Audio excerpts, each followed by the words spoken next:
sobre, sobre cómo trabajar el patrimonio de nuestro casco histórico de Asunción y también cómo pensar la vida en nuestro centro urbano.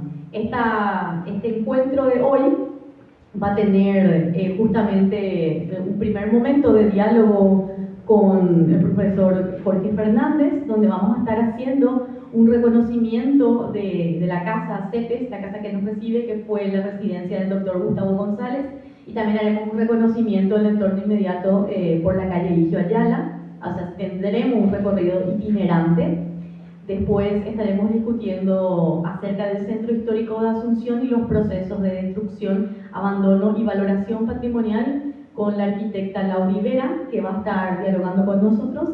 Y va a haber un momento para preguntas, intercambios y después un brindis. Entonces, nada, vamos a arrancar. Yo quisiera entonces invitarle entonces primero al arquitecto Jorge Fernández para que pueda ingresar a la mesa. Entonces él nos hace su presentación, hacemos un recorrido y luego pasamos con la arquitecta Laura. Gracias. Bien. Buenas tardes para todos, un gusto compartir con ustedes algo que me apasiona, que es el patrimonio. Bueno, voy a ir hablando un poquito del sector, de la casa, y no hay problema que me intervengan, que levanten la mano, que pregunten, que no termino un monólogo de mi parte. Pregunten, por favor. Quiero que despierten. Yo me considero un activista patrimonial. ¿Qué es un activista patrimonial? Uno que difunde el patrimonio. Porque, ¿cuál es el problema que tenemos en nuestro país?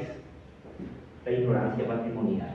El que no conoce, no valora.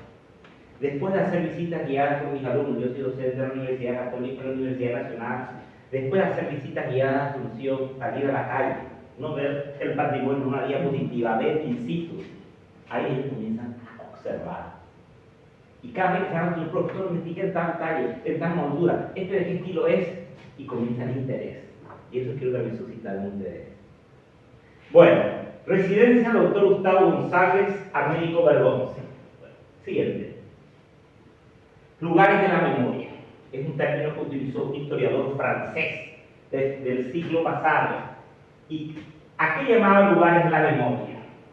Las memorias de un lugar son el alma de los espacios, el alma de cada espacio, de cada rincón de nuestra ciudad. Esa esquina, señorita, ¿qué esquina? A ver si identifica esa esquina. ¿Y qué esquina es? ¿De qué calle se cruzan aquí? A ver quién me dice. Palma. No, Estrella, esquina, Chile. No, esa no está porque está atrás. Sí. Está atrás.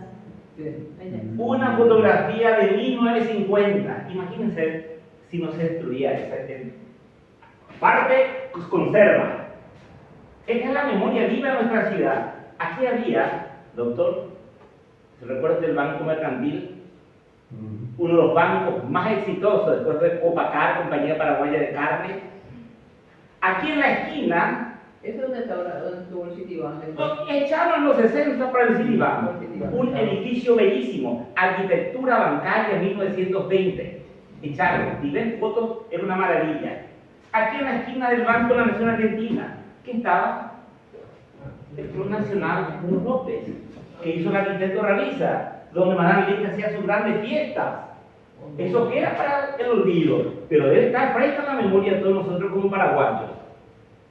Entonces, son las historias, emociones y huellas que las personas, los objetos y el tiempo dejan grabados en una ciudad, un edificio o un paisaje, este paisaje urbano de la ciudad, convirtiéndose en patrimonio vivo.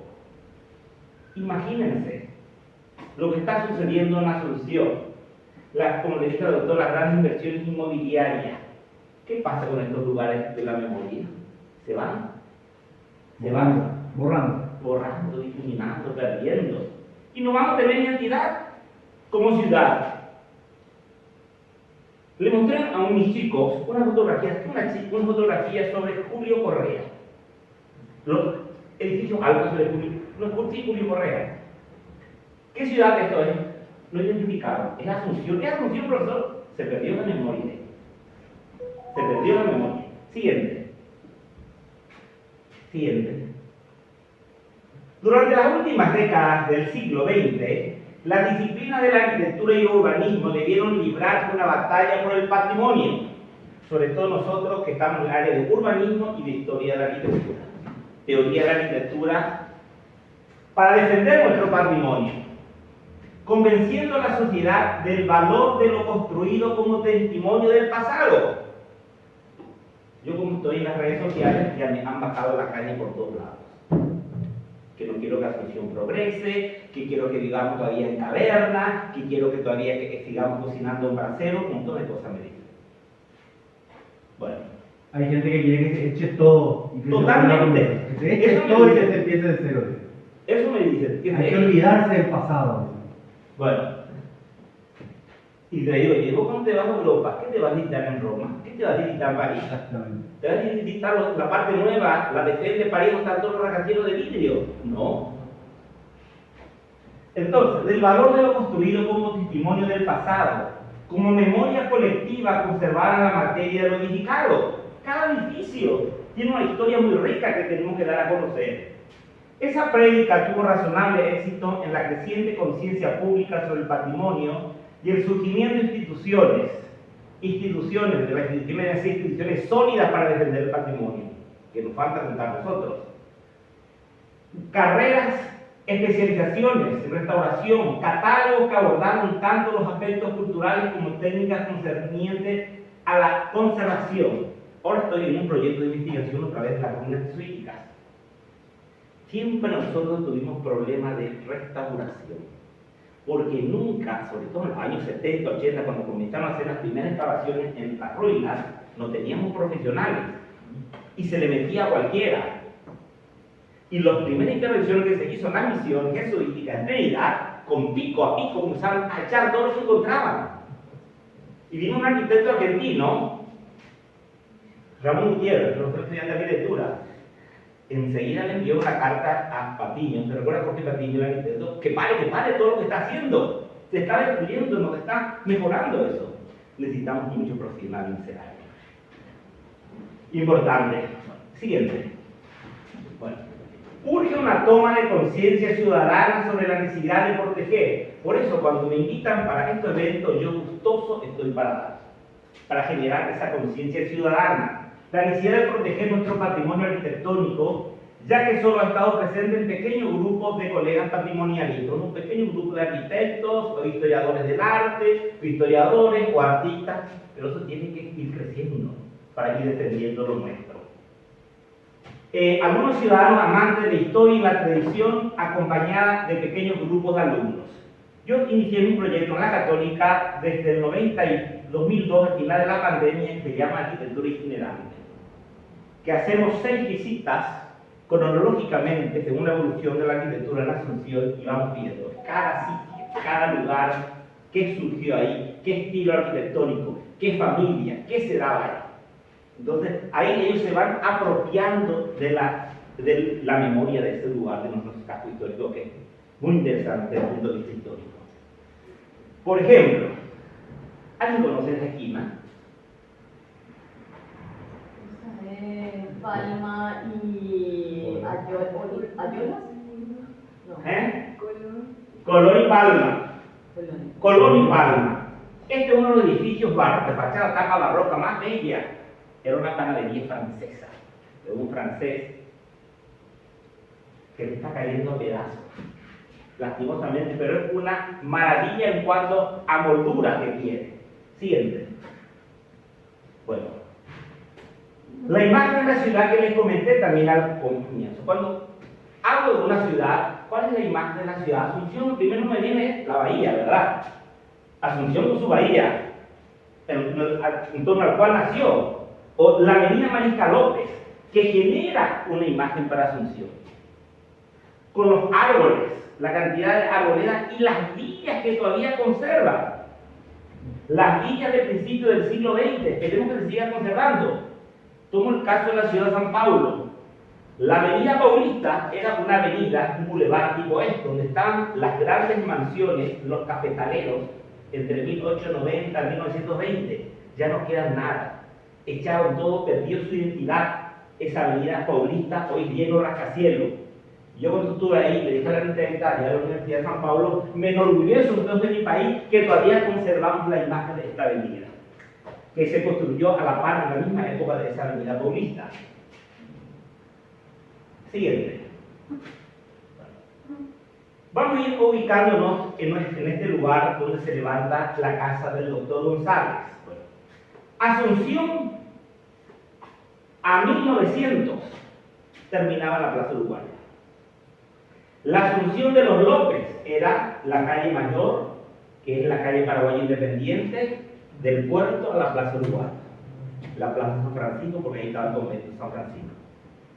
La Plaza Uruguaya. La Plaza Uruguaya. La Plaza- San Francisco. Ahí terminaba, esto ya era todo arrabales, era chacra y 5 cuadras más arriba de Paraguay Independiente. Ese era el casco de Asunción. Recién en la posguerra, Asunción comienza a crecer. ¿Y qué es lo que va a ayudar a crecer a nuestro país económicamente, artísticamente y arquitectónicamente? ¿A quién le tenemos que agradecer profundamente? 1880, 1890. ¿A quién le tenemos que agradecer toda esta arquitectura que tenemos aquí? La migración. La gran cantidad de constructores italianos, empresarios italianos que vinieron a invertir. Catalanes en menor proporción. Me saco el sombrero un poco. A ellos le debemos la reconstrucción, las cosas bellas que tenemos. Y nos actualizamos desde el punto de vista arquitectónico. Entonces, comienza de 1900, por aquí está la Plaza Uruguaya, va a crecer hacia el este hasta la calle Perú. Va a crecer entre 1890 a 1930. Hay una fotografía que encontré de 1930. ¿Conocen la cafetería Cambá? 1930. María Estigarribia de ahí. 25 de mayo. 25 de mayo y Perú. Todo arenal era 1930. La cafetería Cambá. Todo arenal. Entonces comienza a crecer porque la idea es, la clase comienza a dar aquí una burguesía cultural muy importante de la época del liberalismo. Y entre esto va a estar la familia del doctor Gustavo González. Sí. Y el empedrado siguiendo con la piedra del Cerro Tacumbú, ¿cuándo empezó? ¿Después de la guerra del Chaco o cuándo empezó?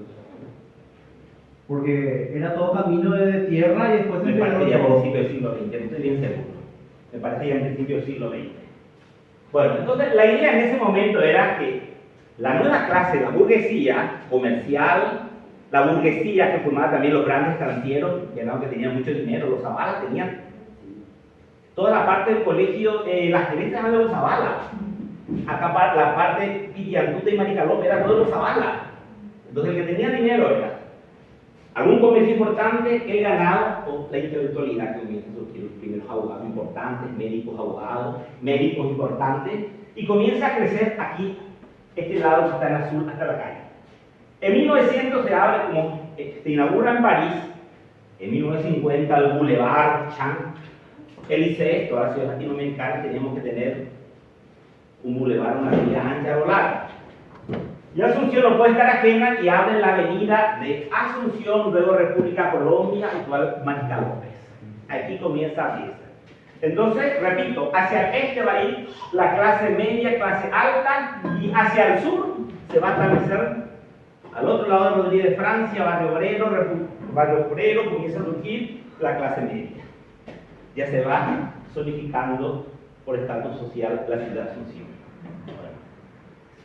Siguiente. Profe, antes de eso, ¿dónde estaba la clase de trabajadores? O sea, tipo, que en esta función que solamente ocupaba... Bueno, la clase alta, en la época hasta 1980, 80, 90, vivía sobre Palma y Estrella. Abajo tenían su negocio y vivían arriba. Después el entorno y las calles un poquito más, las cuadras por atrás, ya vivían toda la clase media, la clase baja. Y él tenía su chacra, su chantería. Esa es la chacarita. La chacarita, sí, la chacarita ya comenzó a surgir, la chacarita comenzó a surgir, ya era una chacra de los franciscanos en el siglo XVIII. La chacarita con todo comienza a poblarse después de la guerra del Chaco, con muchos soldados que no quisieron regresar a su país, a su lugar de origen y comenzaron a poblarse ahí. Bueno, pero está todo ahí medio mezclado. No había esa segmentación de mi criterio social de los barrios de Asunción. Y aquí comienza nuestra calle, la calle Eligio Ayala. Comienza toda esta arquitectura es de 1900 a 1920, 1930. Y vamos a entrar a estudiar. Siguiente. Bueno. Surgen las primeras ordenanzas para regularizar, ordenar la fachada de la Asunción. En una ordenanza de 1894, en su artículo 25 establecía: el estilo arquitectónico y la decoración de la fachada es completamente arbitraria en cuanto no se oponga al decoro y ornato público. ¿Qué significa? Que uno puede utilizar cualquier estilo arquitectónico, renacentista, neogótico, colonial, solamente que tiene que ser bello el ornamento, porque la belleza de la arquitectura a finales del siglo XIX, ¿en dónde estaba? En el ornamento. Y el ornamento le daba esa distinción social al propietario. Cuando más ornamentada era la vivienda, tenía más dinero y más nivel social cultural. Hoy día cambian llena de ornamento, pero qué ignorante eso. Totalmente cambian los paradigmas de la estética. Bueno. Entonces, igualmente numerosas órdenes municipales establecían la demolición de ranchos. Aquí porque hasta en el centro de Asunción había todavía muchos ranchos. Hay que demoler todos los ranchos, techo de paja todavía. Imagínense, la casa del presidente Gondra. Ubica la casa del presidente Gondra, cerca de la Plaza Uruguaya. El muro todavía era de tapial de ladrillo de adobe, 1890. En la Asunción se construía todavía con muro de adobe. Yo pienso por cuestiones climáticas, por más fresco, ¿no? Sí. ¿Cuándo históricamente Sí. se empezó a diseñar, digamos, y poner en ejecución la estructura urbanística del centro de Asunción? ¿En qué periodo histórico? Porque durante la colonia, Asunción era ¿Cuándo? una aldea desordenada. Una aldea desordenada, las calles y eso, cuando empezaron del centro, Palma. La cuadrícula, cuando se establece. Bueno, Con Francia. sí. La cuadrícula con Francia, pero nunca hubo una quinta Asunción, tuvo un crecimiento orgánico espontáneo. Nunca. Vamos a hacer la calle comercial, aquí vamos a poner, no hubo una planificación.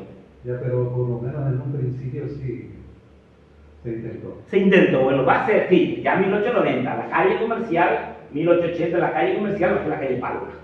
Y la calle Estrella va a ser la calle residencial. A nivel de eso. Pero una planificación siempre estamos empezando. Siempre el paraguayo, yo hablo de sociología aquí en máster, no me meto. Siempre la improvisación se dio siempre en temas de planificación. Bueno, entonces, demolición de ranchos. Teníamos que dar un aspecto más agradable a la ciudad. La manifestación y los símbolos de modernidad llegan a Asunción a través de los inmigrantes, como les dije. Asunción, nosotros siempre defendimos culturalmente el Río de la Plata. A través del Río de la Plata van a llegar los primeros arquitectos, lo que vamos a hablar a Américo Bergonzi, los primeros arquitectos paraguayos estudiaron en Montevideo o Buenos Aires. La influencia cultural porteña fue muy fuerte. Todo lo que se hacía allá, se hacía aquí. Bueno, recién en estos años la imagen de ruralidad de Asunción comienza a desaparecer. En estos años, 1880, comienza a tener otro aspecto de ciudad. Yo siempre me reafirmo, aspecto de ciudad, Asunción comienza a ser la posguerra. Porque en la época de López, la única arquitectura europea, ¿cuáles eran? ¿Italiana? El palacio. Los palacios de la familia López. Y todos vivían. Las iglesias de la danza. La catedral. Y la catedral, pero la catedral es la fachada nomás es. Por dentro la estructura es todo colonial todavía.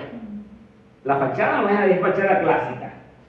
O sea que la familia de los López no modernizó la arquitectura para ellos y los arquitectos ingenieros que trajeron era para la familia López. El oratorio de los López, el teatro de los López. El pueblo seguía viviendo en ranchos en la Asunción. La iglesia de Trinidad que hizo López para su esposa para no tener que venir hasta el centro. Sí. Hermoso. Que no venga y vea lo que hacía en el centro. Muy bien. Sí. Aquí comienza entonces a tener la nueva imagen Asunción. Siguiente. Desde lo que estaba. Bueno, y aquí entramos en este. Había una élite cultural, intelectual, como eran pocos, muy conocidos, un círculo muy unidos. Entre ellos estaba este señor doctor Gustavo González, que se casa, si no más me equivoco, ¿le suena Anselmita Hein? No, él se casa con Gil, el apellido. Sí, Sí. pero es Anselmita Hein, si no me equivoco, es la tía de la señora, puede ser. Puede ser. La tía de la señora. ¿Y saben quién fue Anselmita Hein? No me acuerdo, me suena, pero no me acuerdo quién era. Esa no fue una mujer linda. La primera en Paraguay, a los 19 años, 1915. Sí, sí. 1915 del nombre. Su padre fue un militar brasilero que quedó en Paraguay después de la posguerra, se enamoró de una paraguaya de apellido Denis de Concepción, Denis de Concepción, y se casó. Bueno, entonces viene de esa familia la esposa, para que tengan una idea. Doctor en medicina, era una persona en ese momento de cultura amplia, no solamente la medicina, folclorista, antropólogo, se incorporó médico militar en 1930, estuvo en la guerra del Chaco, su carrera docente en la Facultad de Medicina alcanzó las más altas calificaciones y en el escalafón militar llegó hasta coronel. Se casó con María Adela Gil Hein. Ya era normal, él va a hacer su casa aquí. Pero van a tener también esta gente que vivían en este sector o vivían en el centro de Asunción, tenían su casa el fin de semana, ¿dónde? A lo largo de Maricalo de Villamorra. Y va a mandar a construir una casa al estilo inglés, que es la casa que está pegado a la izquierda de Villamorra Suite.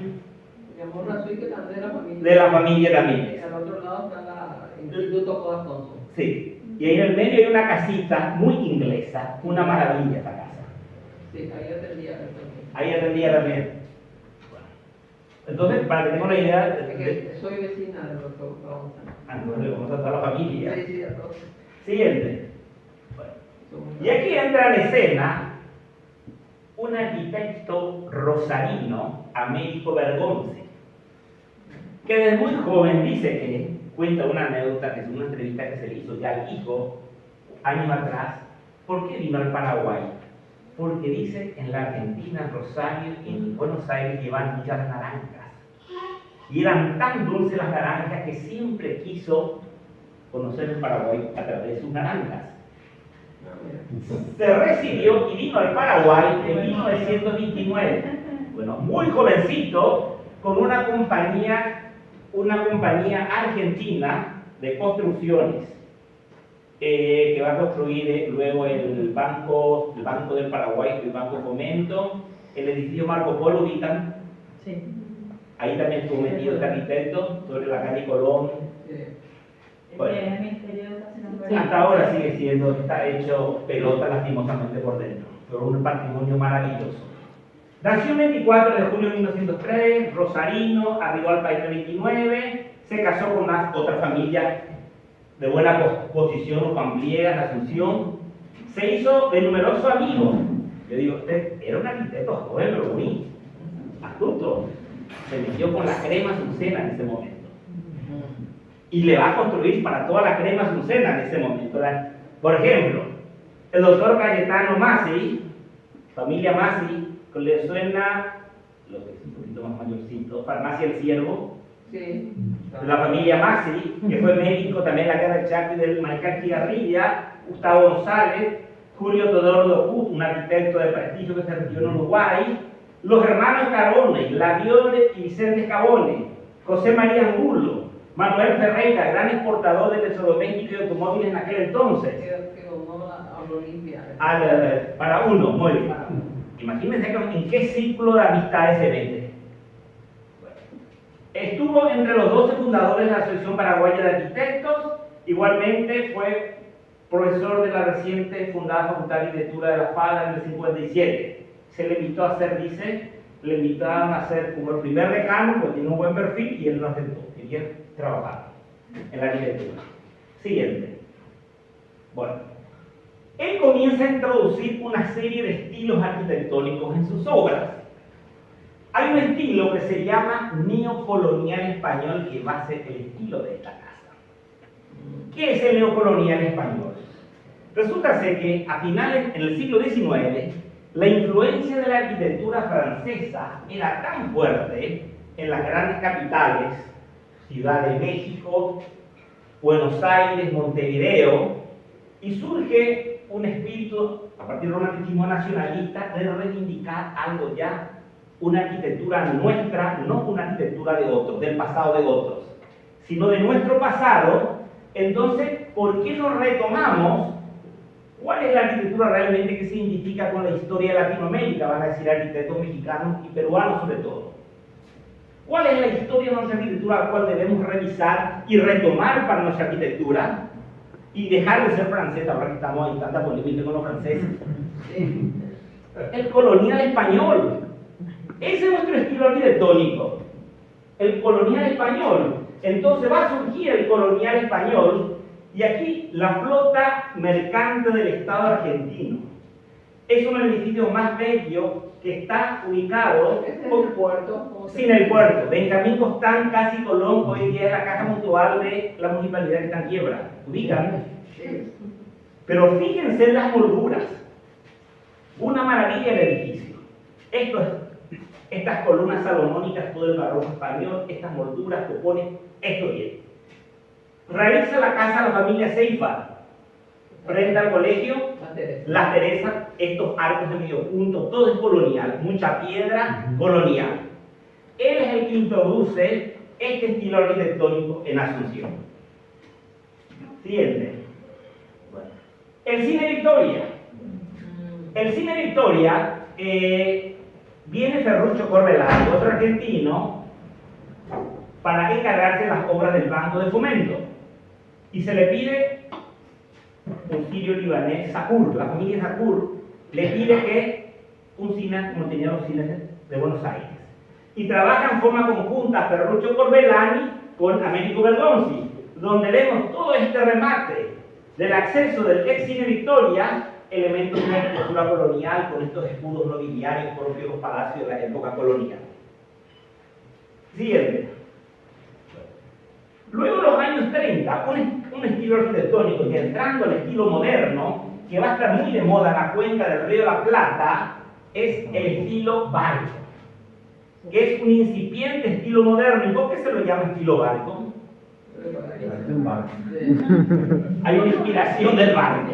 Sobre todo era para ciudades costeras más era. En Montevideo hay mucho, Buenos Aires, Mar del Plata. Entonces, este estilo construye la casa Escabone, porque todo este predio, 2 o 3 manzanas, de todos los hermanos Escabone. ¿Conocen esta casa? ¿Dónde está? En la esquina María López. Esquina y 22 de septiembre. No, antes, Mayor Julio, que hace tiempo fue embajada italiana mucho tiempo. Las esquinas curvas. Gil Aguinaga, ¿le conocen la familia Gil Aguinaga?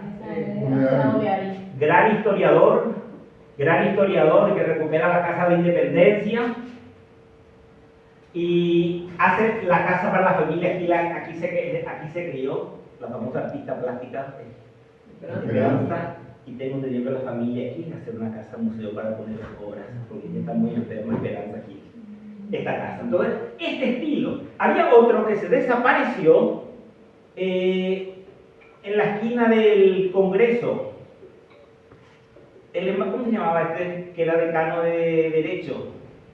El papá de esta periodista. Decano de Derecho, que tenía una hermosa casa estilo barco, que tocaron mucho. López Garelli, el padre. Que era marino, tengo entendido.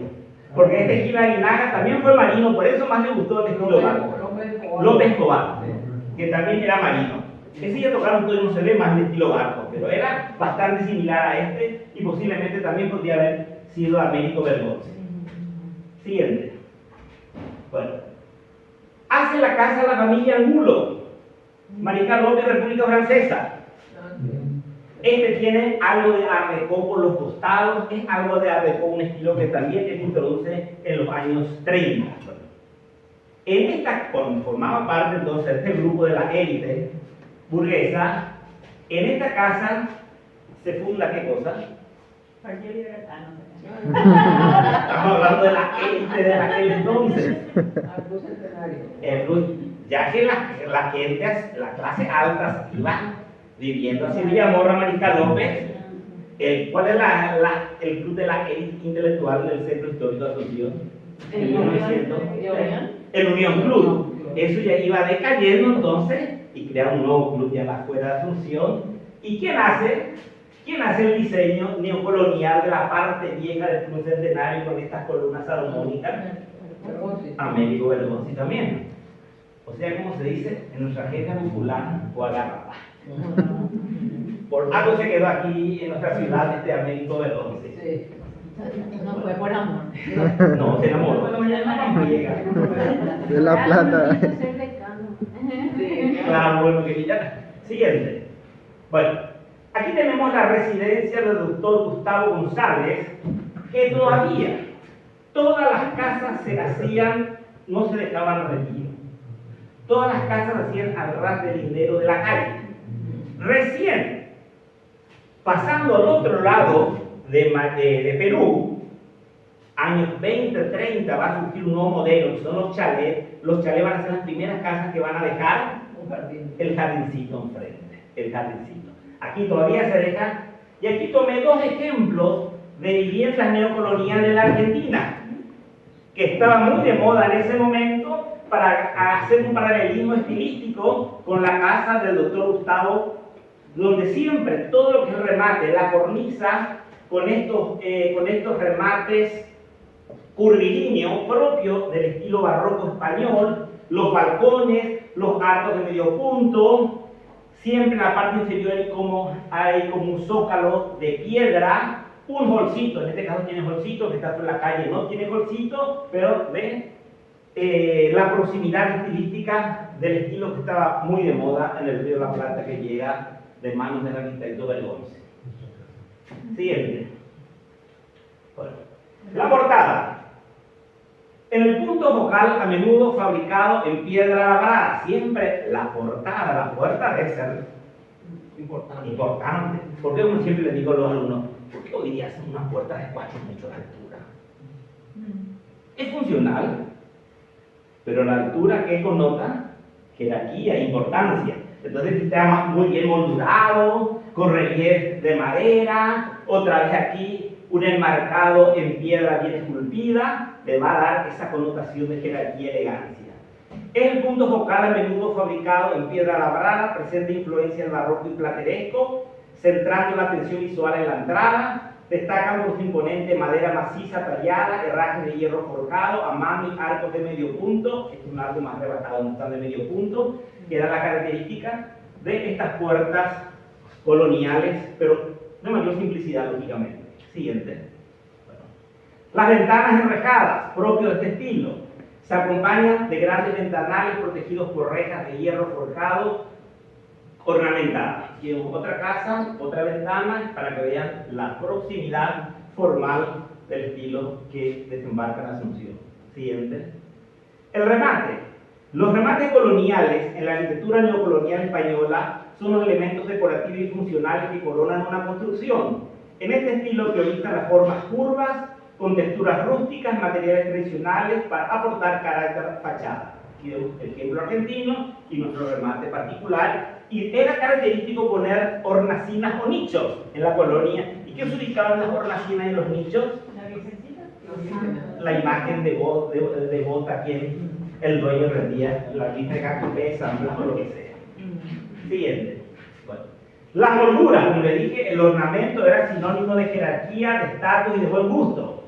Lógicamente, en el Río de la Plata las molduras eran más exuberantes por las condiciones económicas de nuestro país. La decoración y el ornamento siempre fue más sobria.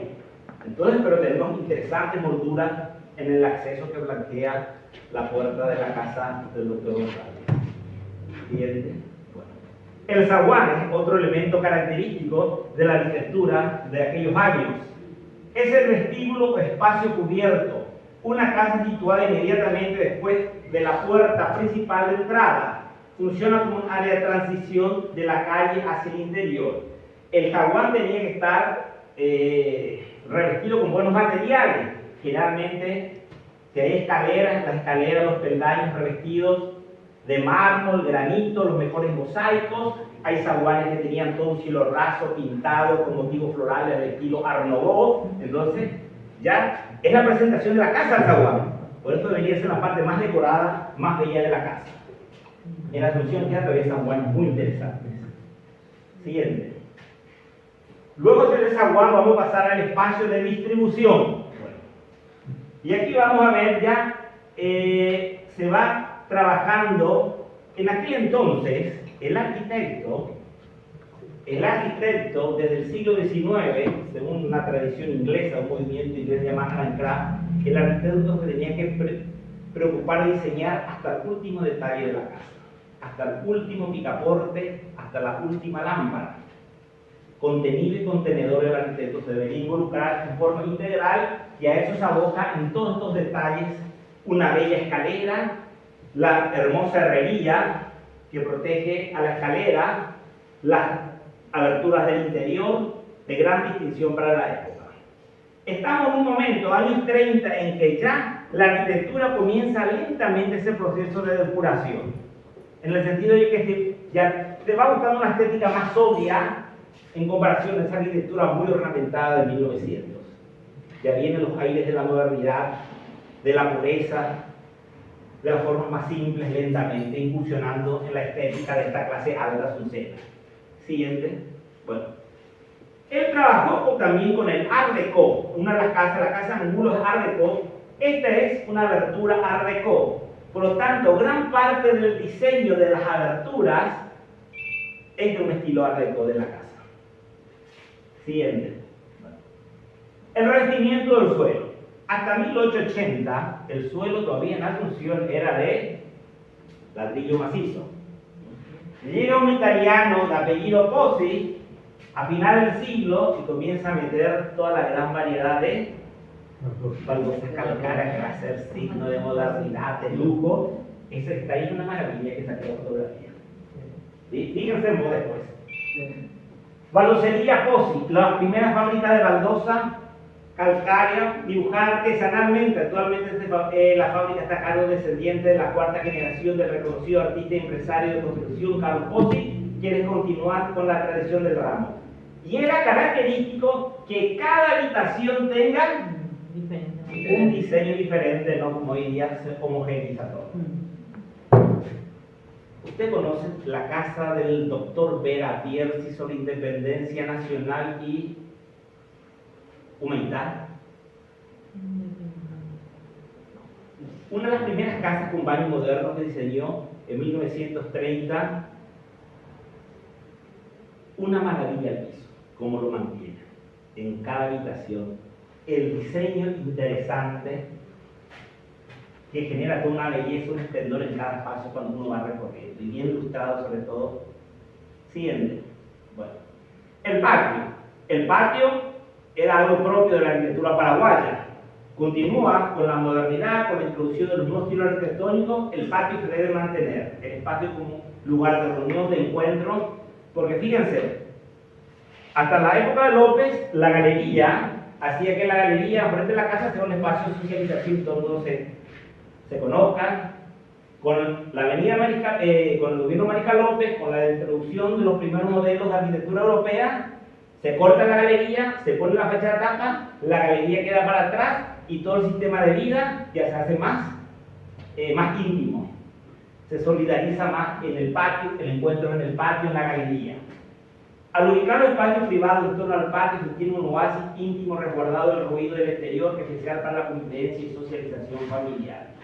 Muy hermoso el patio que he visto aquí. Siguiente. Profesor, sí. Volviendo al baño, una incógnita que siempre tuve. Si Corposán apareció en el 54, pero si no me equivoco, ¿cómo era un baño moderno en los años 30? Si no había agua corriente, no había drenaje, todos tenían letrina. ¿Cómo sería un baño moderno en esa época? Me recuerdo la casa de mi abuela, que vivían entre ellos esquina Don Bosco. Ponían arriba la parte del lado, mucho que me recuerdo, tipo una regadera. Cargaban agua y tiraban una palanca y se abría la regadera. Sí, ¿no? Ahora el inodoro, lo que no me recuerdo cómo era. Sí. El vacín tenía en el dormitorio, pero ya tenía un inodoro. No sé. El vacín, uno hacía pis y era de metal, hacía un ruido Tenía que llevar, o sea, y llevar otra vez. afuera. Y el baño y la cocina siempre estaba al final. No había meterle a la gente a la que el baño esté dentro de la casa, es inadmisible. Y esta casa de 1930 fue la primera casa con baño dentro. Wow. Sí. Una vez escuché una enmienda que decía que antes, no sé qué tipo de arquitectura ni qué época, ni el baño ni la cocina estaban integrados a la casa, el baño por la humedad y la cocina por el peligro de... Sí, en la calle pues estaban separadas. Tenía que correr hasta la cocina. Entonces recuerdo muy bien. O sea que, vamos a ver aquí. Todas las casas antes de los años 30, la famosa vivienda chorizo. ¿A qué se llama vivienda chorizo? La sala y el zaguán enfrente y una tras otra las habitaciones.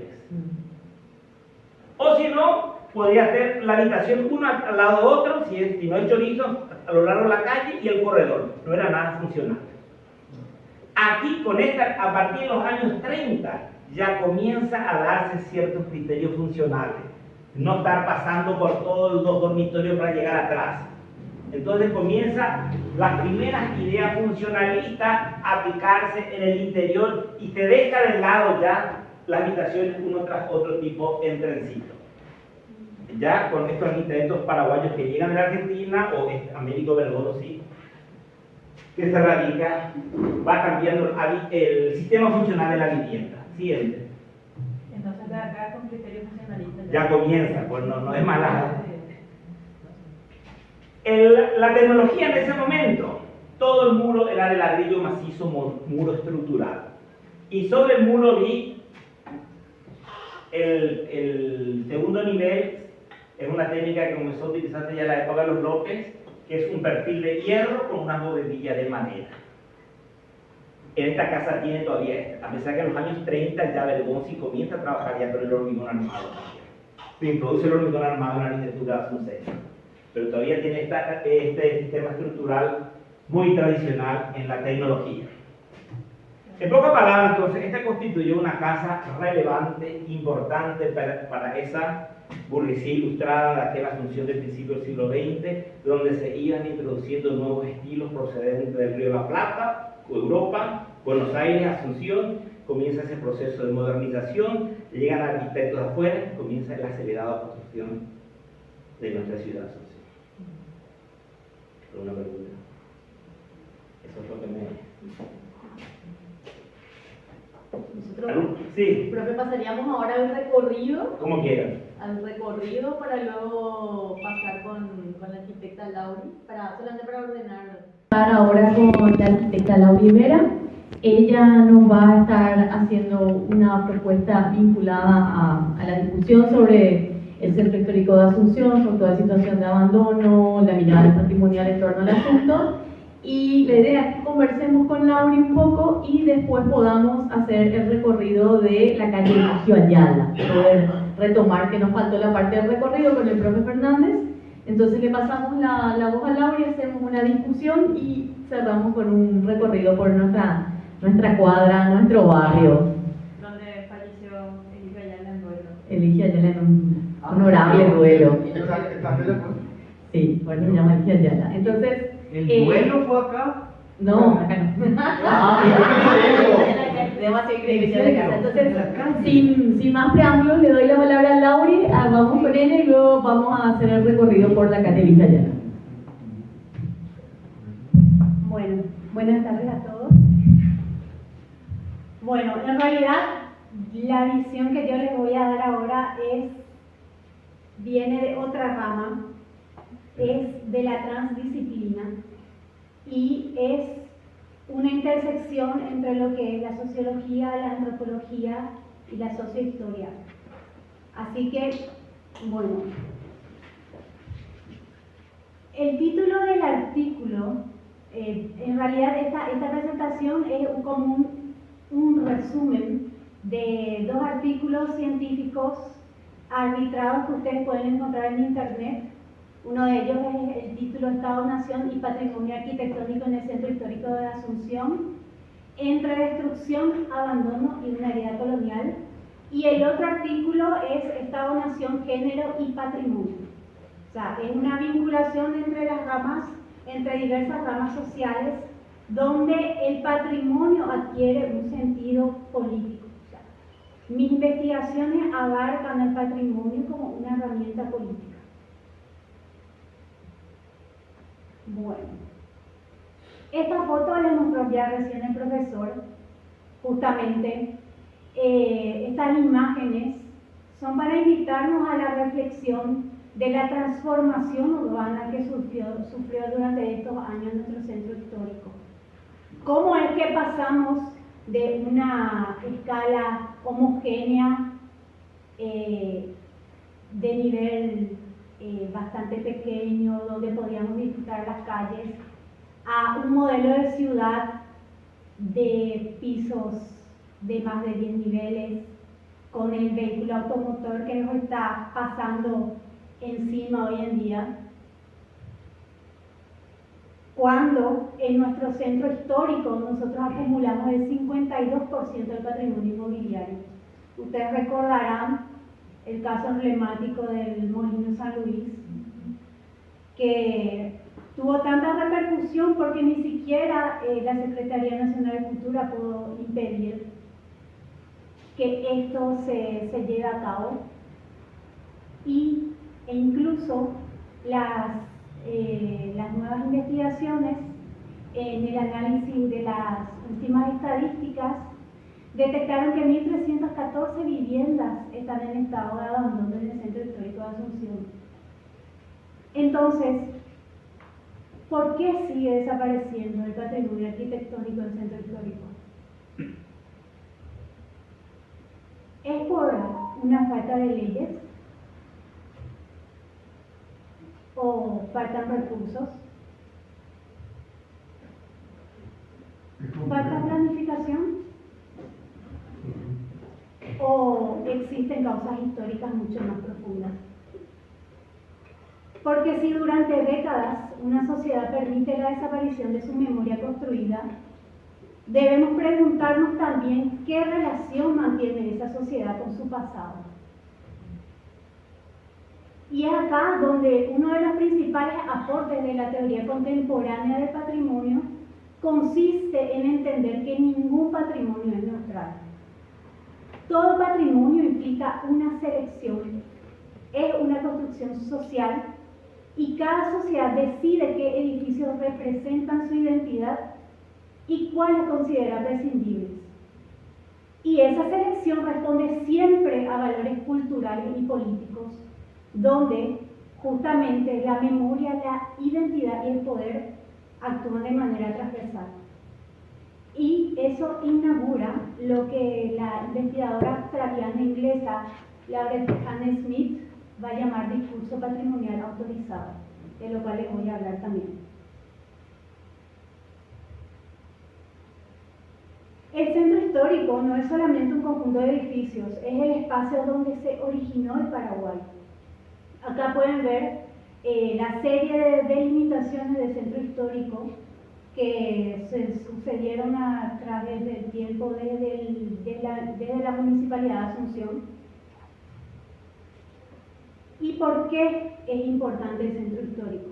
Primero, porque es la fundación de Asunción. En 1537 se efectuó acá.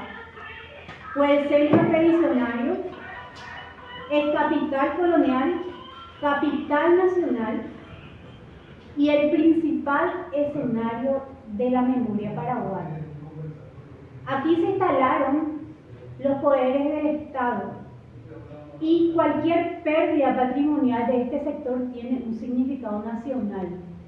Lo que desaparece no es únicamente el edificio, sino que desaparece un documento material de la historia del país cada vez que se demuele un edificio. Entonces, la crisis patrimonial del centro histórico no puede entenderse únicamente desde la arquitectura. es ante todo un problema de memoria, de identidad y de construcción histórica del Estado. Y en cuanto a la construcción histórica del Estado, es importante revenir a este concepto súper importante, que es la construcción del patrimonio como una herramienta política. Es el objeto político de la memoria. ¿Y por qué hablamos de político?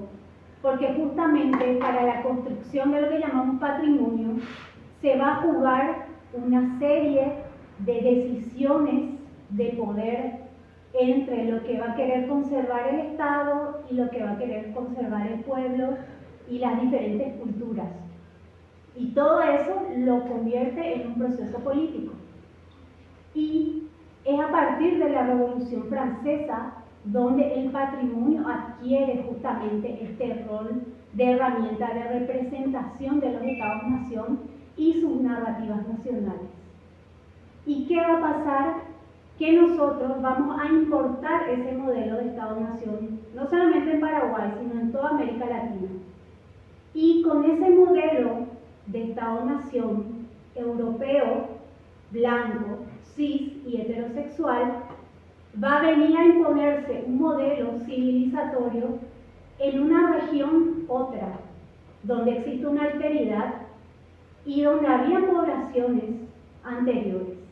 Y todo esto va a desencadenar una serie de movimientos socioculturales donde nosotros vamos a ser herederos de toda esa mezcla y esos conflictos políticos entre la imposición de un modelo eurocéntrico y la identidad que existía en este territorio.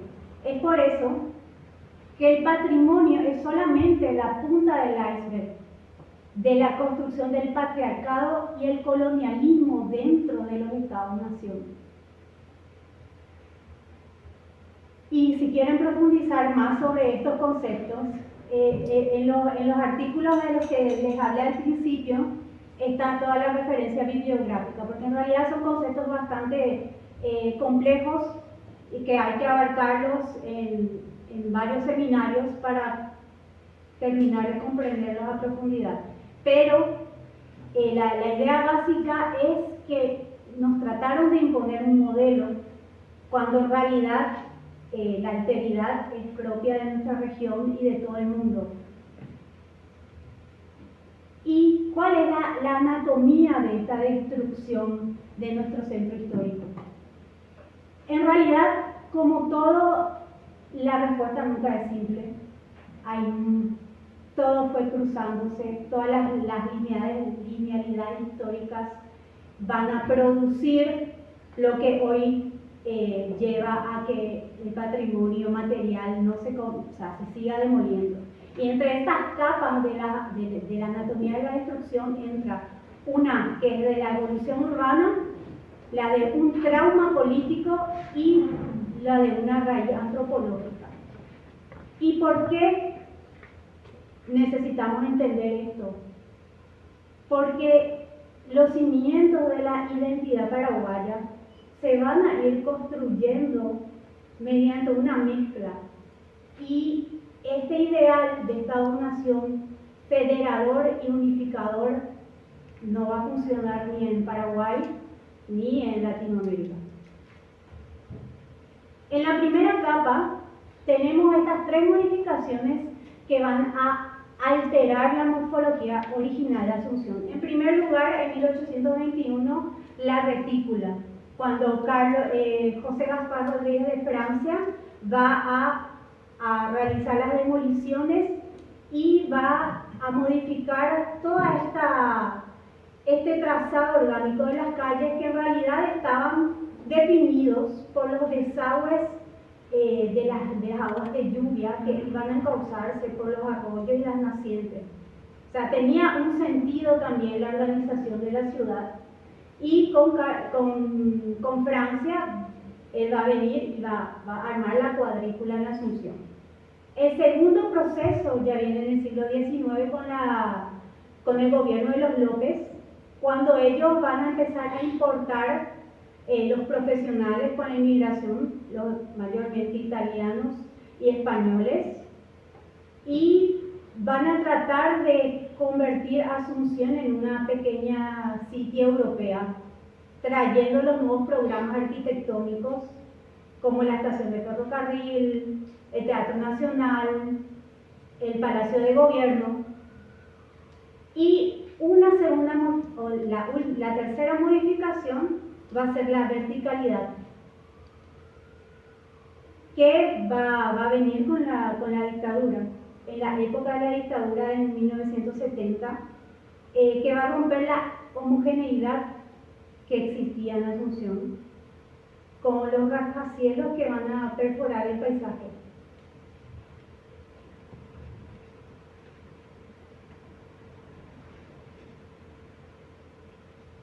Como les estaba diciendo, justamente tras la independencia, la élite criolla va a importar este modelo sociopolítico de la Revolución Francesa y se va a imponer esta idea de la arquitectura monumental como un medio de representación ideológica. Los edificios neoclásicos buscaban proyectar la ilusión de una nación blanca, civilizada y homogénea.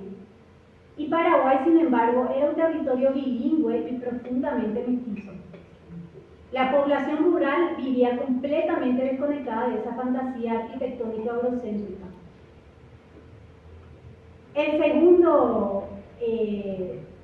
La segunda modificación o proceso histórico muy importante que vamos a tener es de la Guerra de la Triple Alianza, que es llamado el año cero por los historiadores. Y la nación paraguaya no va a nacer realmente de un consenso histórico, sino que va a venir de las cenizas de un cuasi exterminio. ¿Y por qué es importante, tan importante esta guerra en lo que es el patrimonio? Porque es en este momento donde ese primer modelo de Estado-Nación se va a romper.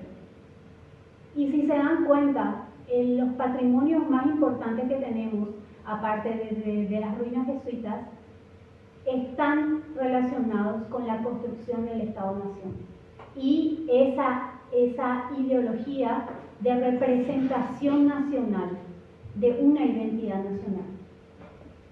Y bueno, y en este periodo histórico se rompe ese modelo de Estado-Nación y el trauma genera una pausa total urbana. El Estado queda devastado, privatizado y forzado a iniciar una asimilación cultural violenta. Y es ahí donde se va a producir esta paradoja que autores como Arturo Escobar o Enrique Dussel llaman la línea abismal entre la civilización versus la barbarie. Por un lado, el Estado como máquina colonial y por otro lado, el pueblo y la resistencia oral. El Estado, que va a fomentar la migración europea para repoblar y blanquear el país, va a construir un mito nacional racista que va a negar el componente de origen. Y cuando les digo esto, por favor les pido que reflexionen, por ejemplo, en el Panteón Nacional de los Héroes. ¿Cuántos aborígenes hay entre nuestros héroes en el Panteón Nacional? Y el espacio asunceno se va a construir de espaldas al Chaco como la frontera de la barbarie. Eso es algo que va a investigar Luc Capdevila, un investigador chileno-francés que vino a hacer su inmersión etnográfica también en Paraguay. Y él analiza que justamente nosotros estamos construidos de espaldas a la región occidental por la memoria de los ataques de las tribus que venían del Chaco. Y entonces, a contracorriente de todo esto, de la élite, el idioma guaraní se consolida en las trincheras como el verdadero cohesionador identitario, porque es en las trincheras de nuestras guerras donde el idioma guaraní se va a volver parte integrante de nuestra identidad. Y la memoria va a sobrevivir en la lengua y no en la piedra. Y la cuarta capa que les invito a reflexionar es la función antropológica de la arquitectura guaraní. Y para eso me remito a las investigaciones que se presentan en este libro, que se llama Guerre en el Paysage Paraguay, que es un libro sobre una inversión etnográfica que va a realizar la antropóloga Capucine Boudin en la región de Misiones, en San Ignacio.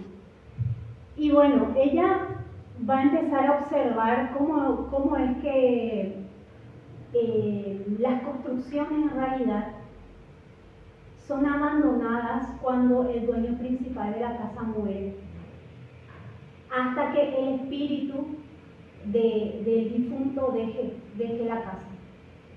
Y ella va a hacer todo este camino de reflexión mediante un análisis que va a conjugar inmersión etnográfica y análisis de conceptos etimológicos del vocabulario de la vivienda en el idioma guaraní. Así ella nos va a aportar pistas sobre la relación existente entre los rituales mortuorios, el abandono de las viviendas por los guaraníes y su persistencia en las poblaciones rurales del Paraguay. De hecho, el abandono de las residencias se da ya sea porque la casa es muy vieja, cuando el dueño emigra definitivamente o cuando el jefe de la familia o dueño principal muere. Así, la casa hoga, convertida en ruina, se transforma en camino, taperecueto. Y estos vestigios de las casas abandonadas van a quedar largo tiempo visibles hasta que el espíritu del difunto abandona la morada. Las casas forman y cierran los caminos de manera temporal. Entre casas y caminos no hay una diferencia marcada y establecida. El pasaje del estado de casa al estado de camino no es más que una cuestión de tiempo. La casa no es un punto fijo y estático en el espacio-tiempo. Y es ahí donde va a producirse ese choque epistemológico de dos maneras de concebir el espacio-tiempo. Por un lado, el modelo eurocéntrico y por otro lado, el de la cosmovisión autóctona, donde la tierra, paja y la madera, lo orgánico, se confronta a la piedra, a la mampostería, a la manera lineal y permanente de buscar la eternidad y a lo cíclico, a la arquitectura que tiene un ciclo de vida finito. La representación ideológica y la monumentalidad del poder versus el refugio antropológico temporal, lo fijo, delimitado, propiedad privada inviolable versus lo transicional, lo destinado a ser reclamado por la naturaleza. ¿Y qué va a pasar? Que la conjugación de todos estos factores va a producir un camino de menor resistencia en un contexto de 35 años de dictadura que van a introducir un modelo liberal, donde el catalizador va a ser el boom económico de Itaipú entre 1975 y 1984, que va a exigir la especulación inmobiliaria y se va a terminar de gestar esta falla estructural donde la población hereda ese desapego guaraní a la memoria material de piedra. No solamente guaraní, sino esa visión de nuestra existencia como algo cíclico que es propio de las tribus autóctonas latinoamericanas. Y el Estado va a encontrar nula resistencia a las demoliciones. Entonces la especulación va a seguir arrasando impunemente con el patrimonio para crear los estacionamientos y torres que vemos hoy en día. Entonces, la demolición de la arquitectura modesta de Asunción va a ocurrir en el punto exacto donde estas cuatro fuerzas colisionan.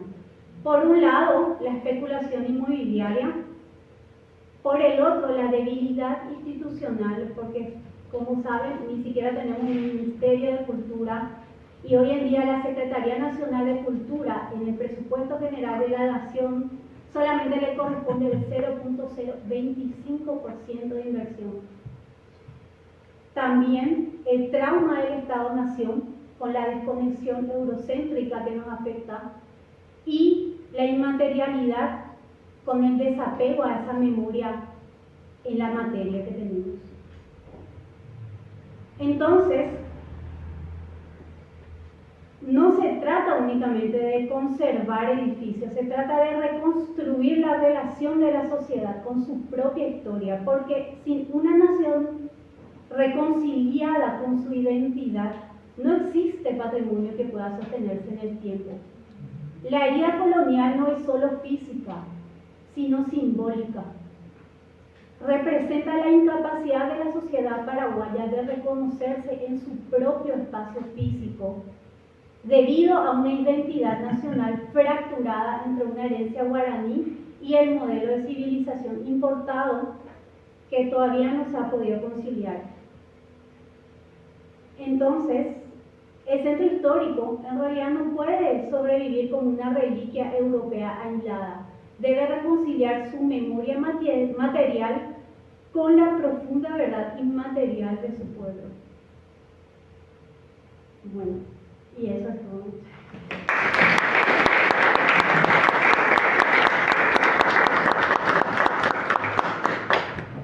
Quizás ahora sí podemos, antes de pasar al recorrido, quería también invitarle al profe Fernández a la mesa para que hagamos preguntas de las dos ponencias. Se nos había quedado pendientes las preguntas, entonces tanto para Lauri como para el profe poder hacer consultas, comentarios, nos damos unos 15 minutos y podemos pasar a merienda anexo recorrido. Porque sé que tienen hambre. Un poco de eso, ¿verdad? Preguntas, comentarios. Voy a traer una cámara. Si alguien quiere preguntar. No son como nuestros alumnos que es todo tímido, Estamos procesando.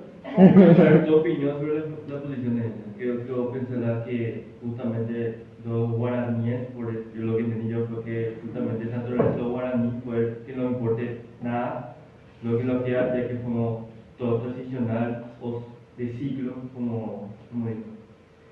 Y sí, porque los guaraníes no dejaron todo era efímero, no dejaron una arquitectura consolidada, todo era pasajero, iba de un lugar a otro lugar, no dejó como otros grupos aztecas, incas, una arquitectura bien consolidada, que hace que esa arquitectura consolidada ya forme parte después de la arquitectura mexicana, que van a tomar elementos de la arquitectura de su pasado.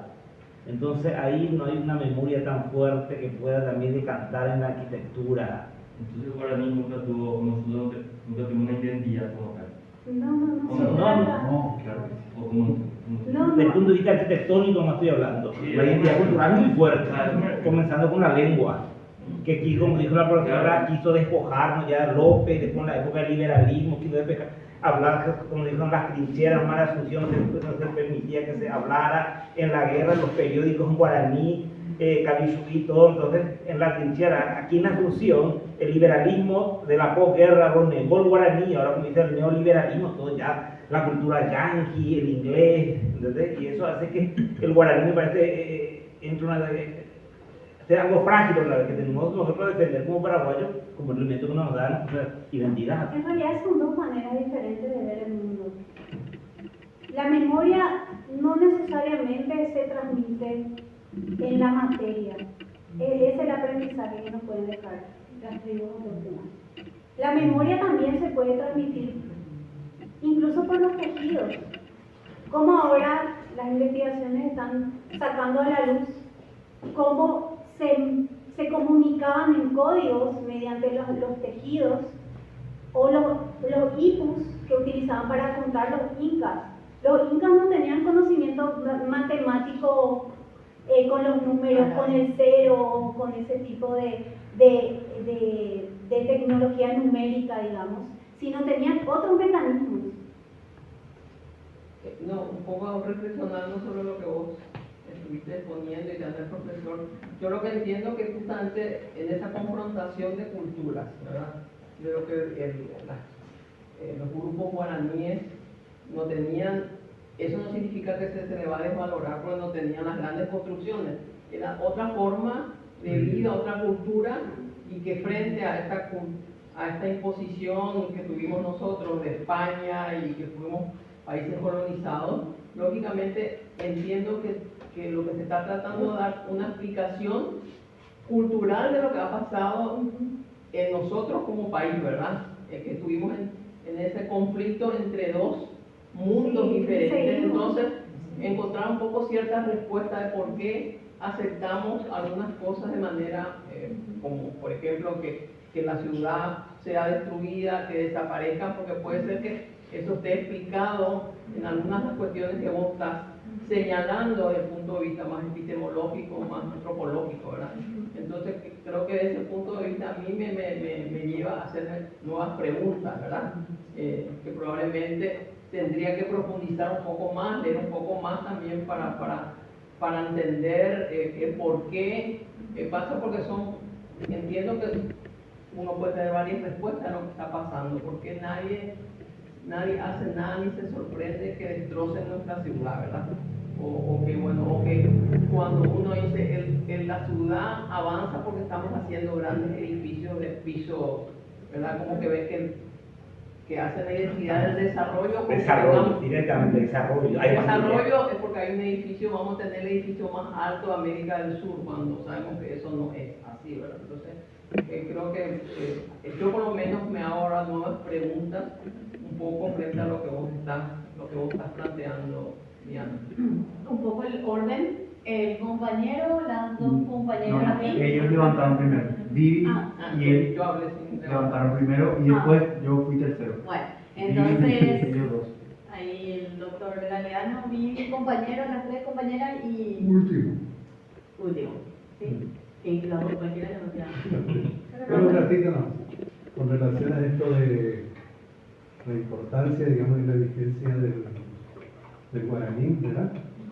Quiero señalar que evidentemente nuestras poblaciones indígenas se dedicaban a la agricultura y al manejo de los recursos naturales, evidentemente. Y no vivían, digamos, en comunidades relativamente densas como en Perú, etcétera, digamos, que vivían en las cordilleras y tal, ¿verdad? Inclusive Bolivia, etcétera, había comunidades indígenas relativamente densas. En cambio aquí las comunidades indígenas nunca fueron muy densas en primer lugar. Pero eso no evitó que esa modalidad, digamos, de vida haya puesto de relieve y de privilegio algunos factores básicos, económicos y estructurales, como la tierra. En cambio, desde un principio, los aborígenes paraguayos lucharon por la tierra. Y eso se proyectó después hasta hoy en día. Y la tierra era concebida por los indígenas no como una mercancía, sino como un factor de uso y de vida. Y por eso que estaban dispuestos a luchar en la defensa de esa tierra. Eso no más quería. No sé nada.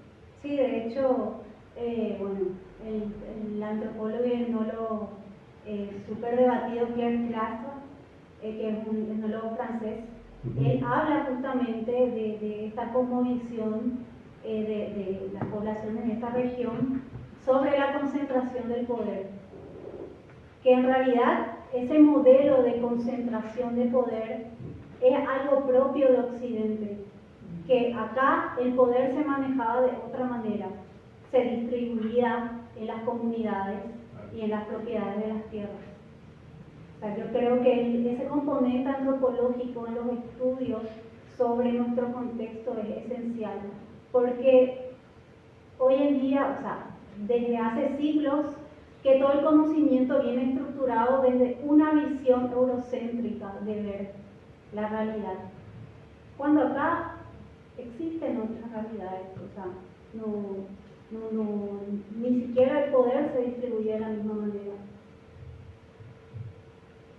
Yo pienso él estaba leyendo a Zaida Muxi en estos días y ella habla de cómo este modelo neoliberal de ciudad que nosotros tenemos ahora, que es el modelo de la ciudad metropolitana, del área metropolitana, de la región metropolitana, que aparece recién a mediados del siglo pasado, tiene su laboratorio en Estados Unidos, que es nuestro país, o sea, el imperio, que tiene influencias directas sobre nuestra región, y como esta ciudad, el área metropolitana de Nueva York, después se implanta con más resistencia en Europa, porque ellos tienen sí esta cuestión que vos decís de la piedra como parte fundamental de la historia. Entonces ahí hay una cierta resistencia que hace que no sea total la instalación de esta metropolitanización de la ciudad, cosa que no sucede en Latinoamérica, porque acá no tenemos justamente esa resistencia, ¿verdad? Entonces es muy sencillo que en Asunción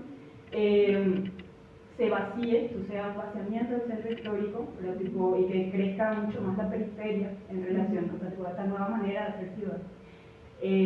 Esto lo dice Zaira, y Mabel Causarano también, o sea, tipo, habla de que, contraria a esta idea de que no tenemos planificación, o sea, de que es inexistente la planificación, tuvimos una planificación, pero que es perjudicial para la ciudad, ¿verdad? Tipo, la dictadura tiene un proyecto de ciudad moderna, y en Asunción hablamos de un crecimiento en anillos, o sea, tipo la terminal de Fernando Zona Sur, la municipalidad de Fernando Zona Norte, el IPS hacia allá, la Universidad Nacional de Asunción en San Lorenzo, y la construcción de barrios de vivienda social alrededor para ir consolidando ciudades en esas zonas, la construcción de las vías de comunicación, la ruta, como el gran proyecto de la dictadura, el proyecto de la ruta, y en los intermedios la entrada de la inmobiliaria. Todo eso hace que, o sea, para la clase trabajadora sea mucho más fácil, o sea, necesario, o la única forma de hacer su vida es comprar la vivienda, el terreno en la periferia, cada vez más lejos. Eso a la par de que en el centro de la ciudad, de nuestro centro histórico, que anteriormente era la única parte de la ciudad que existía, se encarece el costo, ¿verdad? Tipo, crece de manera, o sea, de manera artificial, y es imposible para alguien asentarse como en la periferia directamente de Asunción. Bueno, entonces ahí tipo, está esta cuestión de que no hay ninguna resistencia a la imposición neoliberal y al Estado como gerente de este capitalismo. Claro, y a eso se suma otra vez el tema de que perdimos la guerra. Sí. Perdimos la guerra y el territorio se distribuyó entre 4 empresas privadas y jamás se hizo la reforma agraria. O sea, es una bola de nieve que se fue agrandando y que hoy vemos las consecuencias, porque la ciudad es un libro que se lee con los pies. Las destrucciones son la secuencia de todo ese proceso histórico. A mí me parece interesante pensar cómo hilar esto que decimos de la relación más cercana con la naturaleza de la cultura guaraní, ¿verdad? Tipo, y esta cuestión del desapego, pero que no es un desapego solamente por no es una cuestión de que no se sienta valor, o no sé realmente si decir eso o no, sino que lo que tiene valor es la naturaleza, ¿verdad? Tipo, y nosotros, la casa como parte de la naturaleza, y nosotros como personas también como parte de la naturaleza. Y eso me parece algo interesante para pensar de acá adelante en nuestro patrimonio, no solamente mirando lo que hace el resto de Latinoamérica o lo que hace Europa o Estados Unidos, sino cómo nosotros podemos tener una ciudad, no solamente el edificio, sino una ciudad que tenga una visión filosófica, antropológica propia nuestra, ¿verdad? De hecho, perdón que te interrumpa. Perdón por hablar tanto. Salvador Rueda y el urbanismo ecosistémico, que es toda la nueva corriente que hay ahora, que viene en teoría de Barcelona, pero en realidad ya hay investigaciones de que, bueno, fueron mujeres las que crearon realmente ese modelo, habla de que ahora es un momento crucial ya por el cambio climático de los 50 grados y el tema del agua, que vamos a empezar a tener estrés hídrico. Hay que empezar a diseñar ciudades para la vida y hay que sacar al vehículo privado del centro de nuestros diseños. Yo tengo una pregunta, porque es algo que se menciona, pero que no sé si es que todos tenemos como esa misma lectura, ¿verdad? O están más como colocado como frase, ¿verdad? Tipo de que el patrimonio es patriarcal, ¿verdad? Sí, o sea, sí, claro. O sea, tipo, ¿cómo sí. se desarrolla eso? Etimológicamente tienen luego la misma raíz que es el patriarca, que la herencia es una cosa de hombres, de padres e hijos.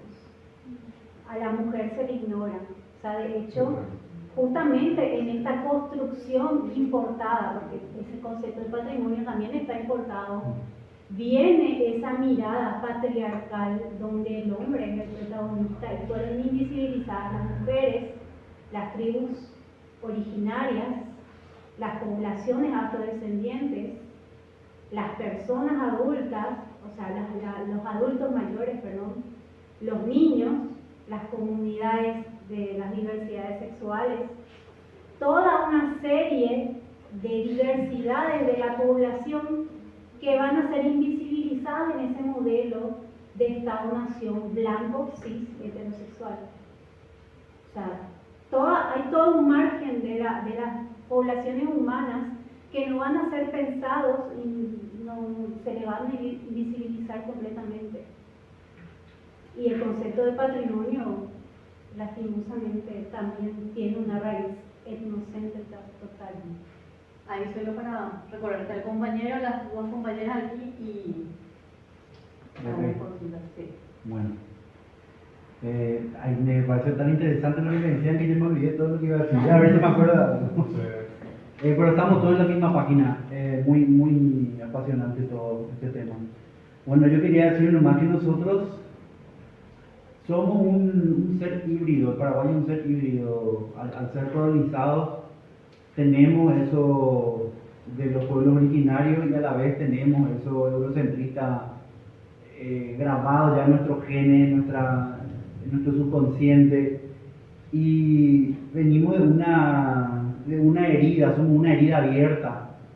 Y eso que dijiste de que la cosmovisión autóctona, Lauri, va por lo cíclico y lo eurocéntrico busca la eternidad, me hizo acordar a lo que ocurrió en el cementerio de la Recoleta, que todas las familias más adineradas querían estar en la Recoleta y tener el nicho más hermoso y el más alto, con los adornos más espectaculares y todos esos símbolos que eran símbolos de eternidad, de ascensión a los cielos, y estaba hecho de mármol y todos esos materiales como para que dure mucho. En cambio, lo autóctono es cíclico y como que volver a la tierra, no tenerle miedo a desaparecer y a unirte de nuevo con la tierra. Y nosotros tenemos esas dos cosas mezcladas. No podemos deshacernos ni de uno ni del otro.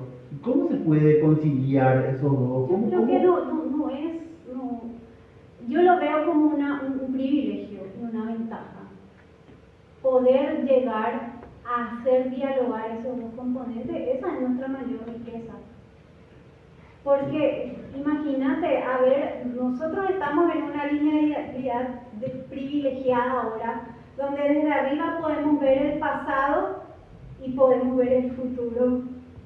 Y podemos tomar las buenas cosas de ambos lados. Porque imagínate, algo que a mí me llega mucho sobre los estudios antropológicos, es que, por ejemplo, la civilización guaraní creó la etnobotánica, toda la organización de la etnobotánica basada en las raíces lingüísticas guaraníes, las plantaciones, las creaciones de todas las especies, de todas las frutas, las verduras, toda la tecnología.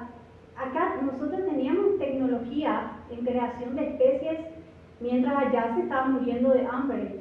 Incluso ahora con las nuevas excavaciones o con los nuevos aparatos de escáner, se está descubriendo que bajo el Amazonas existen civilizaciones que están lastimosamente, fueron totalmente cubiertas, y que desde la arqueología es súper complicado porque están hechos en materiales perecederos. Entonces complica mucho más. Pero acá existían cosas antes de la colonización, ¿no? Y yo creo que ahí radica también nuestra riqueza, de volver a nuestras raíces y excavar y sacar lo que nos hicieron olvidar y volver a darle un valor. Y lo que nos llegó de Europa lo agarramos, lo abrazamos, porque eso siempre fue la característica de nuestro territorio, o sea, abrazar lo diferente. porque es que esa es una característica también de los tupinambá, porque nosotros somos parte de toda esa familia lingüística de los tupí. Y la diferencia de civilización, por decirlo, es que los tupí recibían a los extranjeros y le dejamos entrar. Y sin embargo, la diferencia de los incas, de todo lo que es las civilizaciones andinas que desarrollaron imperios, los aztecas que sí desarrollaron la memoria en piedra y la tecnología pictórica, ellos no se mezclaron tanto como nosotros. Ellos no. Acá hay una mixtura mucho más mezclada, no sé cómo decirlo. Y es nuestra riqueza, o sea, nosotros estamos para agarrar todo lo bueno y hay que, yo lo veo eso como algo positivo, tomar todo lo bueno. No somos una isla, acordate, estamos en un mundo fuertemente globalizado. Y en el mundo globalizado, hoy te voy a hablar del campo que a mí me compete, no soy sociólogo, soy catedrático de estética. Hay dos corrientes muy fuertes, una tendencia hacia la globalización y otra tendencia hacia rescatar los valores propios de cada lugar. Y te está confrontando muy. ¿Qué pasa con el tema de la globalización? Todas esas torres de vidrio que les dije que vemos es de cualquier ciudad del mundo. Entonces, nosotros no podemos estar alejados. Tenemos que buscar entonces, yo a mi alumno, cuando hacemos un proyecto, tomamos referentes de otros arquitectos de afuera. Porque una idea no surge nunca de la nada. Tenemos que ver, aquellos llegaron también, pero asociar con mi cultura, con mi costumbre, con mi tecnología y buscar una simbiosis entre mi cultura y lo de afuera, y ahí va a ir evolucionando. Te cuento otro caso. 3 siglos de la arquitectura paraguaya colonial, 1537-1550, no evolucionó nuestra arquitectura. ¿Por qué no evolucionó? Se siguió utilizando el sistema guaranítico, la estructura de madera independiente, el techo de paja. Lo único que trajeron los españoles era el muro de adobe y la galería, porque no entró ningún arquitecto aquí. 3 siglos que no evolucionó. Necesitamos, cierta manera, también conocer lo que estaban haciendo en Europa, sin atarnos totalmente a ellos, ¿entendés? Cuando conocimos Europa, a partir de López, comenzó a evolucionar. Entonces, de repente, en ese mundo del siglo XIX, entonces el tema era civilización y barbarie, todo era europeo, y ahí también nos olvidamos un poco de nuestras raíces. Esto lo hicimos mal en ese momento. Y después, como le dije, al comienzo del principio del siglo XX, vamos a buscar algo nuestro y reivindicar otra vez lo neocolonial. Pero siempre en la evolución de la cultura hay que tomar de los dos y generar algo nuestro. Como decía un arquitecto chileno en los años 70, Enrique Brown, arquitectura apropiada, la europea pero apropiada a mi realidad cultural. A eso hay que llegar. Ahí tenemos una compañera que pregunta. Bueno, yo quiero no ampliarme, sino que dejar como una reflexión que a mí me da sobre ambas explicaciones, ¿verdad? Y es la importancia de siempre volver otra vez a nuestras raíces, ¿verdad? Porque al tanto evolucionar o globalizarnos en todo lo que es una estructura material y demás, ¿verdad? Que si bien es un avance, ¿verdad? Que hoy en día luego, así, si hablamos de eso, no solamente de Asunción, sino que a nivel central y otros departamentos del país, por ejemplo, las construcciones masivas de, digamos que, rutas, ¿verdad? Y después la queja siempre es, ¿por qué, tipo, Asunción se inunda, las ciudades están inundadas, ¿verdad? Es porque el agua no llega a la tierra justamente por esa estructura, ¿verdad? Y esa es una falta de planificación ideal, porque si hay una red de alcantarillado que verdaderamente, o sea, eso no se prevé, ¿verdad? Que es bueno que que haya ese acceso de rutas y demás, pero sin embargo, ¿a dónde también van a parar esas aguas y todo el basural que arraiga también sobre esos temporales, ¿verdad? Van a la chacarita, los bañados, ¿verdad? Finalmente ellos otra vez son los que se quedan con toda esa problemática que la casa se quiere desligar, pero no se desliga otra vez porque también queda inundado, ¿verdad? Entonces, y también la parte de que sí es importante tener en cuenta de esa, digamos que, enlace de culturas europeas que se quiere traer acá como planificación, ¿verdad? Pero que muchas veces no se adecua a lo que es nuestra realidad dentro de acá. Y hay tantas estructuras y materiales y después, y los árboles hace demasiado calor, ¿verdad? Entonces tenemos que volver a que faltan más plantaciones de árboles que se talaron luego por las construcciones y demás, ¿verdad? Y el tema de la tierra y La deforestación que sigue teniendo Villamorra es enorme, lo que era Villamorra antes.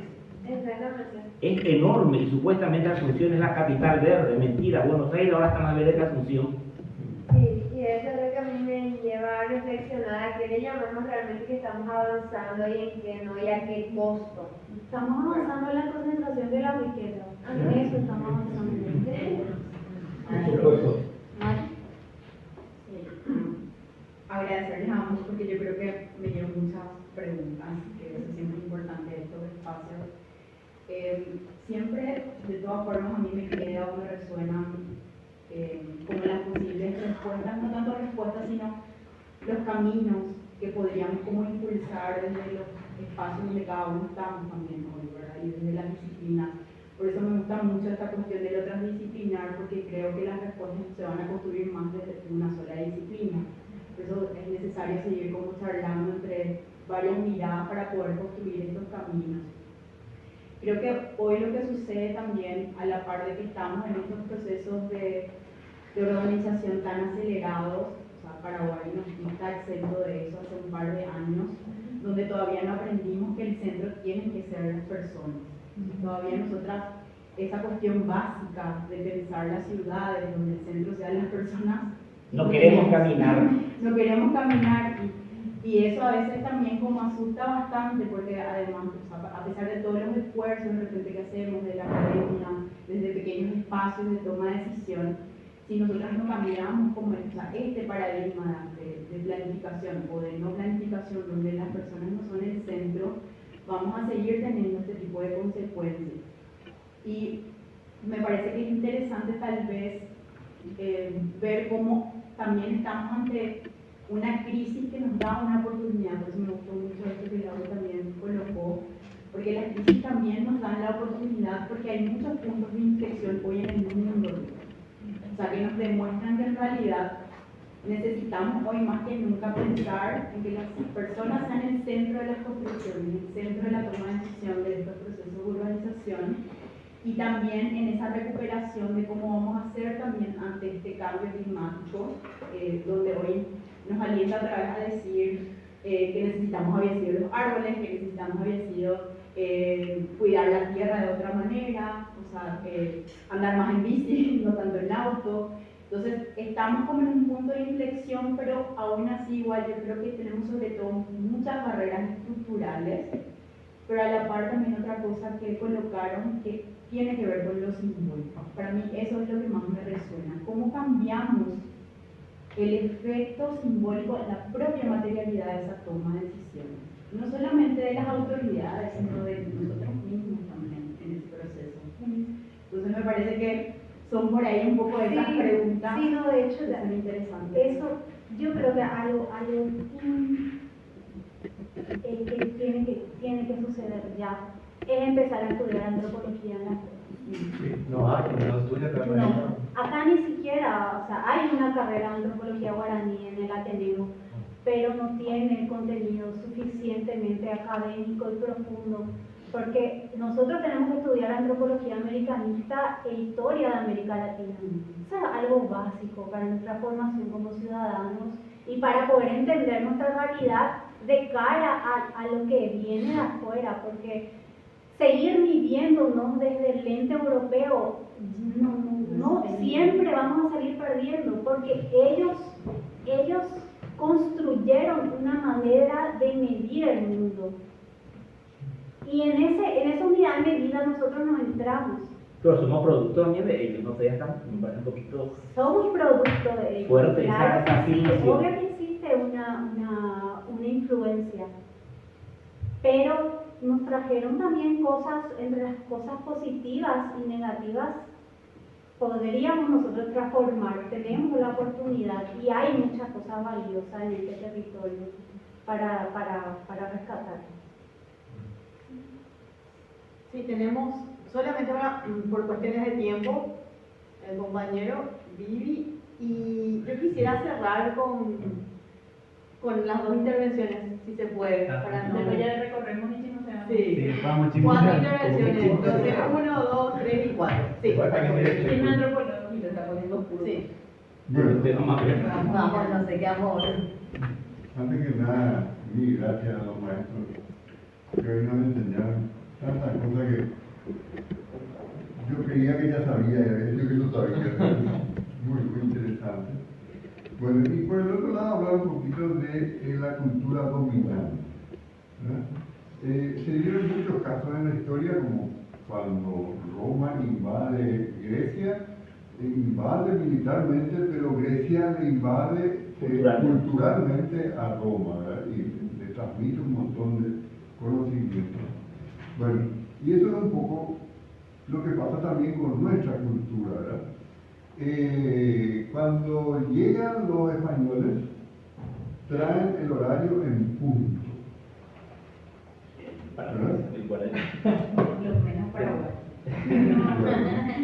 Y nosotros teníamos la hora paraguaya. Aquí todos lo utilizamos ¿verdad? El punto no existe en el idioma guaraní. ¿Qué existe? Existe el caru, existe el asaye, existe el pujare, ¿verdad? Pero no existe el punto. Entonces el paraguayo le dice a su amigo, le dice,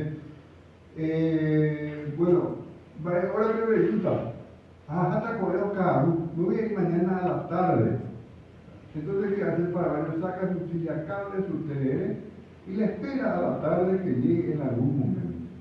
Porque ese es nuestro horario donde nadie se apura por estar en punto. ¿Está mal? ¿Está bien? No, yo no estoy juzgando.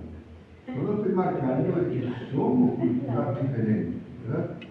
Qué maravilla la culata yoay, qué maravilla el corredor yeré.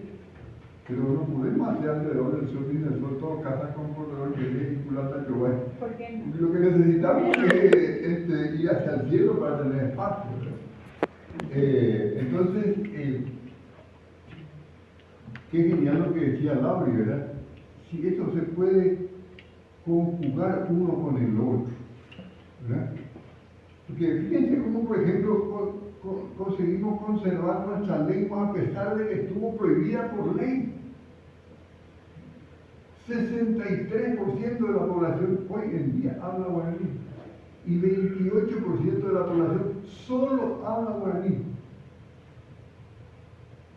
A pesar de toda la presión de las culturas dominantes que recibimos constantemente. ¿Cómo conseguimos sobrevivir con nuestra cultura? ¿Está bien, está mal? No estoy juzgando. No es lo mío juzgar. Pero es lo mío observar lo que está pasando. ¿Verdad? Entonces,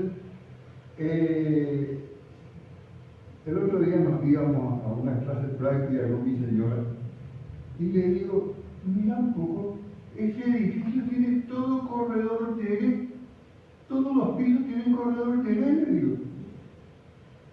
¿Sabes lo que me respondió? Yo diseñé ese edificio. Espectacular. Pero ¿cómo cuesta lo más de ese pedacito? Esos 2 metritos para que yo tenga una casa más fresca. No, tengo que poner la ventana así y si puedo ahorrar y no ponerle el alero ahí arriba para que me evite mejor todavía. Tengo que poner la ventana para que el sol me pegue con 47 grados de calor y me reviente y tenga que meter el aire acondicionado y tenga que... Bueno, entonces somos dos culturas y una que intenta dominar y la otra que no le dice nada, ni me va a dominar ni no me va a dominar, no le domina nomás ya. Bueno, mil gracias nuevamente. Las dos últimas intervenciones, entonces la compañera y el compañero que está ahí atrás. A ver, sí. ¿Vos querés hacer una pregunta? Sí. Yo creo que si podemos hacer preguntas más que para los interventores, entonces estaba cierto, estaba vos, está la compañera y está el compañero, muy bien. Sí, si podemos ser concisos y concretos. Bueno, Javier.